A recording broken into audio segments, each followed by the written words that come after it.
Hadirin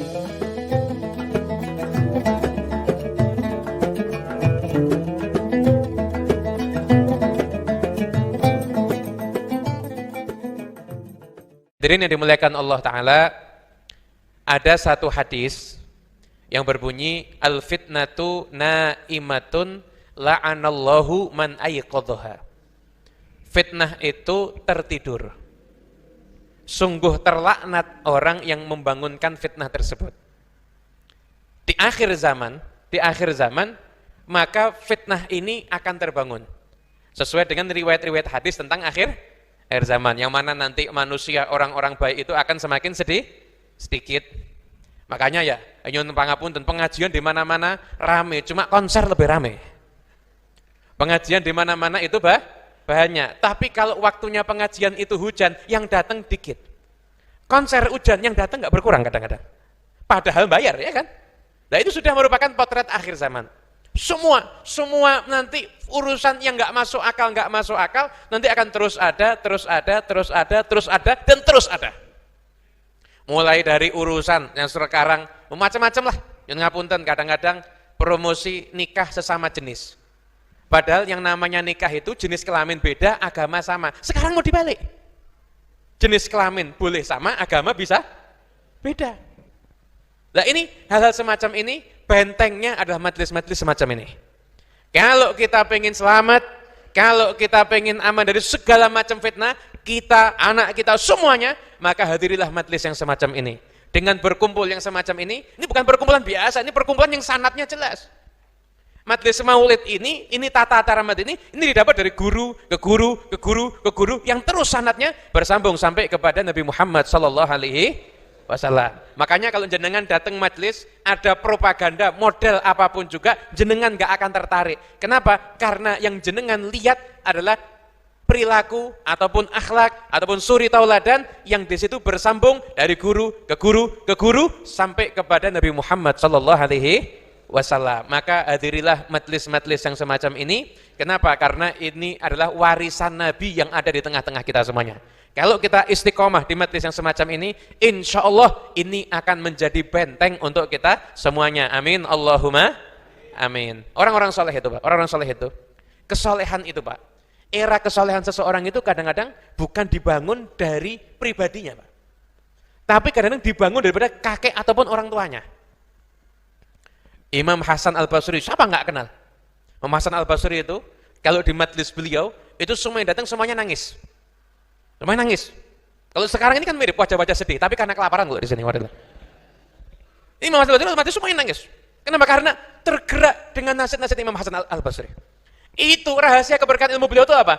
Karena ibunya pelayan daripada Ummu Salamah, istrinya Nabi Muhammad SAW. Imam Abu Hanifah, itu kakeknya dulu orang dari Persia. Itu pernah menjadi budak kakek-kakeknya, tapi keturunannya nggak ada yang jadi budak. Kenapa? Karena ada berdoanya Sayyidina Ali bin Abi Thalib. Jadi era kesolehan itu, Pak, kalau kita pengen anak-anak kita soleh, maka sambungkan diri kita dengan orang soleh mulai dari sekarang. Nanti Allah akan rubah diri kita menjadi lebih baik, bahkan sampai anak cucu kita semuanya bisa mendapatkan keberkahannya, insya Allah. Dengan catatan apa? Nyambung. Jadi era kesolehan itu bukan dari anak kita, tapi dari orang-orang tua kita semuanya. Makanya kalau Anda bingung, kok saya bisa tiba di majelis ini ya? Kok saya bisa ada di sini ya? Mungkin dulu kakek jenengan, atau mungkin dulu bapak jenengan, atau ibu jenengan, atau nenek jenengan pernah dapat doa dari orang soleh. Pernah ketemu sama Habib yang soleh, didoakan, akhirnya cucunya istiqomah kumpul sama para habaib. Atau mungkin ketemu dengan kiai yang soleh, akhirnya cucunya istiqomah bisa duduk di majelisnya para habaib. Jadi era kesolehan itu bukan dimulai dari zaman anak kita aja, tapi dimulai dari zaman kakek neneknya semuanya. Makanya kalau kita istiqomah datang ke majelis yang semacam ini, buah daripada majelis yang semacam ini di dunia aja insya Allah kelihatan. Apalagi kalau nanti sudah ada di akhirat. Kan kita semuanya pasti bakal mati kan? Semuanya pasti bakal mati. Ya mungkin jenengan DCI kulo sengkeri, mungkin begitu. Napa diwalik kulo sengkeri jenengan sing DCI. Kan juga bisa begitu. Ya, intinya kesolehan itu dibangun daripada generasi yang sebelumnya. Coba lihat tuh. Orang-orang yang dulunya kakeknya atau bapaknya itu dekat sama orang soleh, pasti anaknya juga didekatkan sama orang soleh, Pak. Pasti begitu. Tapi kalau mungkin nggak suka sama orang soleh, peluang anaknya dekat dengan orang soleh itu semakin kecil. Makanya alhamdulillah ada majelis semacam ini dan majelis-majelis yang lainnya ada di Kota Malang. Insya Allah itu merupakan benteng untuk kita semuanya daripada fitnah akhir zaman. Mudah-mudahan kita semua tergolong orang yang selamat insya Allah. Amin ya rabbal alamin. Imam Malik itu era kesolehannya itu dimulai dari tarbiyah ibunya. Jadi ibunya Imam Malik itu setiap Imam Malik mau pergi ke majelis gurunya dipakaikan pakaian yang rapi, pakai imamah. Imamah kayak Habib Muhammad bin Anis. Imamah saya pakai karena dipinjam sama Habib Muhammad Al-Mutahhar. Tidak apa-apa, yang penting Habibnya pakai, tidak saya tidak pakai imamah, tidak apa-apa. Karena biasanya kalau minjem biasanya nanti beliau suka transfer setelah itu, biasanya begitu. Enggak, nomor rekening masih sama kok, Beb, masih sama. Bercanda biar tidak ngantuk. Ini dipakai imamah itu sama ibunya. Setelah itu pesan, "Nak, kamu mau taklim kepada Rabi'ah. Khudh min adabihi qabla ilmih." Kamu ambil adabnya, Nak, sebelum kamu dengarkan ilmunya. Maknanya bukan ilmunya enggak penting, bukan. Jangan salah paham. Kadang-kadang yang terangkan ini, oh berarti ilmu kurang penting. Salah, enggak. Ilmunya penting, tapi adabnya Rabi'ah itu ada pengamalan daripada ilmu tersebut. Kadang-kadang ilmu itu tulisan yang ada di kertas, tapi prakteknya ilmu bisa kita lihat kepada kehidupannya orang-orang yang saleh. Contoh, mencabut bulu ketiak hukumnya apa? Hukumnya apa? Sunnah. Mencabut bulu ketiak hukumnya sunnah. Pernah enggak ada Habib atau Kiai nyabut bulu ketiak di depan orang banyak? Terus bilang, ini hukumnya sunnah, begitu? Ada? Betul, hukumnya sunnah, tapi pengamalan ilmu itu kita lihat dari adabnya orang-orang yang saleh. Itu kita lihat dari situ. Makanya nasihat ibu Imam Malik, lihat itu adabnya. Kemudian setelah itu nanti kamu lihat ilmunya. Itu nasihat ibunya Imam Malik. Makanya kita mempelajari kehidupannya orang saleh itu sudah tradisi dari dulu. Dulu sampai diriwayatkan, itu majelisnya Imam Ahmad bin Hambal, itu yang datang 5.000 orang. Dulu nggak ada mic loh ya. Tapi 5.000 itu semua bisa dengar suaranya Imam Ahmad bin Hambal. 5.000 orang itu yang nyatet cuma 500. Berarti kayak gini kan yang nyatet kan enggak banyak kan? Enggak banyak, yang lainnya apal ya. Husnul dan kula lak ngoten. Itu yang nyatet itu cuma 500. Yang 4.500 itu datang majelis ya ta'allamuna, mereka mempelajari daripada husnil adab wassamati. Mempelajari daripada kebaikan adabnya Imam Ahmad bin Hambal dan perilakunya Imam Ahmad bin Hambal. Mempelajari itu semuanya. Makanya mereka orang-orang soleh itu yang terdahulu, mereka itu mengkaji, lihat gurunya dan mereka meniru gurunya serta melestarikan ilmu daripada guru tersebut. Lah karena kita sekarang jarang ketemu sama orang-orang soleh, maka pelipur laranya adalah kita mendengarkan kisah-kisah tentang bagaimana keluhuran akhlaknya kaum solihin. Kalau kita lihat nih orang-orang pendahulu kita, masya Allah, kita lihat luar biasa dari yang disampaikan sama Habib Muhammad Al-Mutahhar tadi. Mereka itu tidak bingung dengan bagaimana orang lain bayar haknya pada mereka, tapi apa yang mereka berikan kepada orang lain. Habib Umar bin Abdurrahman Al-Attas yang nulis Suratib Al-Attas, itu beliau pernah jalan, ketika itu ada yang buang abu, mungkin habis bekas bakar-bakar begitu, kan ada abunya, dibuang ke bawah, pas Habib Umar bin Abdurrahman Al-Attas itu jalan.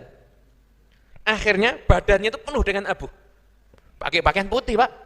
Pakaian putih penuh dengan abu. Murid-muridnya itu marah.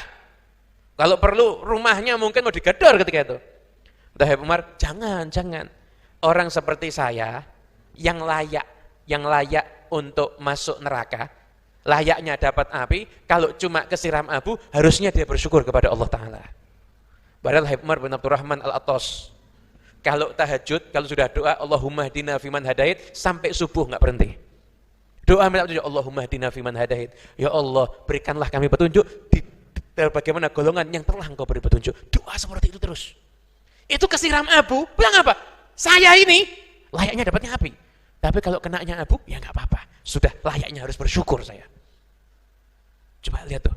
Coba kalau kita, Masya Allah. Udah, kita akan tuntut perlakuan tidak menyenangkan. Orang menghina dikit, wah pencemaran nama baik.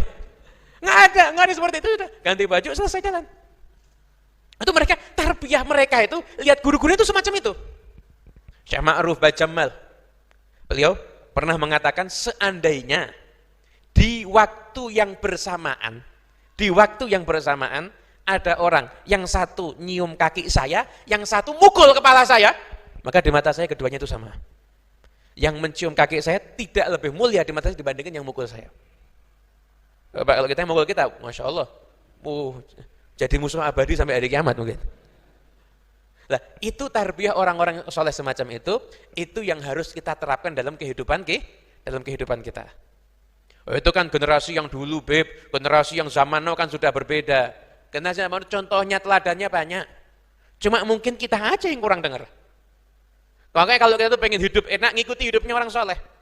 Orang soleh itu nggak ada dalam hati nyimpan dendam, nyimpan permusuhan, nggak ada. Ada enggak orang soleh yang jenengan hadiri hal-halnya, manakibnya? Habib ini setiap malam rasan-rasan berjamaah, ada begitu? Nggak ada sama sekali, nggak ada. Masya Allah, akhlak, semua teladannya itu luar biasa. Ya, pernah dengar kisah? Ada salah seorang Habib, ini Habib wajahnya teduh sekali. Habib Ahmad Masyhur bin Thaha Al-Haddad.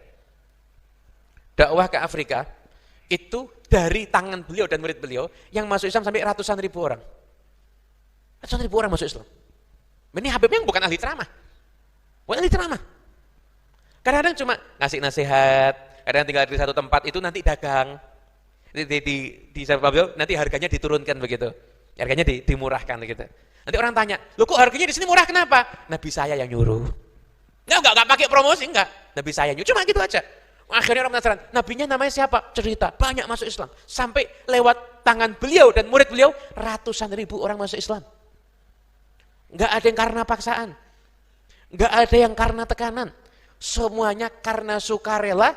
Kenapa? Karena ketika beliau cerita tentang akhlak Nabi Muhammad, maka orang yang menyaksikan dan mendengarkan itu, menyaksikan akhlak Nabi ada pada pribadi beliau. Sehingga percaya. Makanya, adab sama akhlak. Ulama memang ada yang mengatakan itu sebetulnya sama, tapi ada yang mengatakan berbeda. Adab itu hasil dari proses pembelajaran. Makanya ada kata-kata ta'dib. Memberikan pelajaran tentang adab, ta'dib ada. Adab dari hasil pembelajaran. Makanya untuk beradab nggak harus orang Islam. Kadang-kadang non-muslim bisa beradab. Nggak pernah ingkar janji, on time. Itu ada satu negara, bukan negara muslim. Itu kalau kereta cepatnya, datangnya, bukan terlambat loh ini, datangnya terlalu awal, itu minta maaf kami tidak on time. Ini telat ya Allah. Minta maaf aja enggak mungkin. Ini kalau datangnya terlalu awal, minta maaf ya, kita terlalu on time. Ini padahal bukan muslim. Bersih, ada orang kayak Islami, walaupun dia bukan orang ada itu dari hasil pembelajaran. Tapi kalau akhlak itu sudah urusannya sama Allah Subhanahu Wa Taala. Akhlak itu nggak mesti hanya sekedar ketawa, enggak. Mohon maaf nih. Ada orang cerita, misalkan cerita, senyum, santun. Saya sudah 5 tahun tidak pernah mengerjakan sholat. Berakhlak apa enggak nih? Wajah senyum, bahasa santun, penampilan rapi. Berakhlak apa enggak? Enggak berakhlak. Akhlak itu urusannya juga kepada Allah Subhanahu, bukan hanya hubungan dengan manusia, tapi juga hubungan dengan Allah Subhanahu wa Ta'ala. Dengan kita meneladani orang-orang yang soleh, maka nanti kita akan bisa menentukan langkah yang terbaik dalam hidup ini. Semua fitnah, semua propaganda, semua apapun juga yang viral-viral yang ada di medsos, gak akan merubah diri Anda selama Anda berpegang teguh mengikuti jalannya orang-orang yang soleh. Generasi terakhir, ini terakhir juga karena setelah ini insya Allah selesai, adalah Habib Abdul Qadir bin Ahmad As-Segaf. Orang soleh luar biasa. Wah, ada. Mungkin banyak para habaib di sini yang pernah memandang beliau secara langsung, bahkan mungkin pernah berinteraksi dengan beliau secara langsung. Abdul Qadir bin Ahmad itu akhlaknya luar biasa. Masya Allah. Semua terpesona dengan akhlak beliau. Perhatian beliau sama orang luar biasa. Saya pernah berjumpa, saya dapat cerita dari almarhum Habib Abu Bakar Al-Muhdhar yang ada di Pasuruan itu. Itu beliau cerita langsung, saya tidak pernah ketemu orang kayak Habib Abdul Qadir bin Ahmad. Saya ketemu sama beliau di Jeddah ketika saya kerja di sana, saya ketemu. Atau ketemu di Solo, saya lupa, ketemu di Solo atau di Jeddah, saya lupa salah satu. Walhasil yang satu di Solo, yang satu di Jeddah sana. Saya lupa. Jadi itu Habib salaman, kemudian bilang begini, Habib, nama saya Abu Bakar Al-Muhdhar, doakan anak saya, Umar, Muhammad, Fulana, Alwi. 5 nama anaknya disebutkan semua. Oh ya, insya Allah didoakan. Itu 5 tahun kemudian ketemu lagi, baru datang disebut, ahlan ya Abu Bakar. Gimana kabarnya anakmu? Umar, Muhammad, semua 5 disebutkan semuanya. Bayangkan betapa senangnya orang ya, diingat sama orang yang soleh. Itu akhlaknya seperti itu. Kalau awak dhewe kon ngeling-ngeling ya lali, Pak. Ya dengan sekarang selama saya memperkenalkan diri, bulan depan ketemu lagi sudah lupa saya mungkin. Memang tidak pati soleh soalnya repotnya begini. Nah, itu, ini Habib Abdul Qadir ini pernah beliau datang ke rumah salah satu muridnya. Wah, ini muridnya Pak kedatangan gurunya, senangnya seperti apa Pak? Luar biasa disambut. Selesai itu, beliau mau masuk ke mobil, ditutupkan. Pintu mobilnya ditutupkan. Ditutup, jendela dibuka, ini pintu mobil ditutup, misi muridnya ngejak ngobrol, minta doa, terima kasih Habib dan sebagainya, doa terus. Udah, selesai itu, mobil jalan, udah sekiranya murid itu nggak kelihatan, kata Habib Abdul Qadir, berhenti sebentar. Dibuka pintunya, ternyata muridnya waktu nutupkan itu, tangannya beliau itu kejepit. Beliau nggak ngomong sama sekali, sampai tangan beliau itu luka, karena menjaga perasaan muridnya. Kata yang nganter di mobil, Habib, kok nggak ngomong kalau tangan kamu kejepit? Kalau dia tahu dia jepit tangan saya dengan pintu mobil, malam ini dia nggak akan bisa tidur karena kecewanya. Saya nggak mau buat dia itu kecewa. Nah, ini namanya akhlakul karimah. Makanya, Anda pulang dari majelis ini, mari kita semuanya berubah. Jadilah kita semuanya orang yang semakin beradab, semakin menerapkan akhlakul karimah. Pelajari kehidupan orang-orang yang soleh. Kenapa? Karena kehidupan mereka adalah tuntunan untuk kita semuanya. Apapun yang ada di medsos, ucapan mau dari profesor, apalagi dari provokator, semuanya udah.